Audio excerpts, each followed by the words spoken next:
Inilah sosok mantan Satpam yang nekat membakar kantor pajak. Terungkap motifnya. Mantan Satpam Kantor Pelayanan Pajak Pratama Kota Bumi, Ditjen Pajak Kementerian Keuangan, Agus Rahmat, ditangkap oleh Polres Lampung Utara pada Sabtu, 7 Desember 2024, malam. Pria berusia 38 tahun itu nekat membakar kantor pajak Lampung Utara pada Sabtu pagi, sekira pukul 7 waktu Indonesia Barat. Akibat insiden itu, uang tunai senilai 500 juta rupiah yang berada di dalam kantor pun hangus terbakar.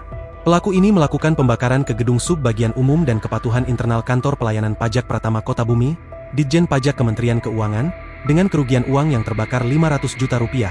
Kata Kasat Reskrim Polres Lampung Utara, AKP Stefanus Renaldo Nuswantoro Boyoh, melalui sambungan telepon, Minggu, 8 Desember 2024, dikutip dari Tribun Lampung. Diketahui, Agus adalah warga Kelurahan Rejosari, Kecamatan Kota Bumi, Kabupaten Lampung Utara. Dalam interogasinya, Agus mengaku nekat melakukan aksi tersebut lantaran sakit hati setelah dipecat dari pekerjaannya sebagai satpam di kantor pajak tersebut.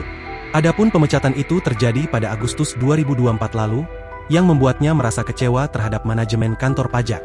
Dari hasil pemeriksaan polisi, rekaman CCTV menunjukkan Agus masuk ke kantor dan mendekati ruang alat tulis kantor sebelum melakukan pembakaran.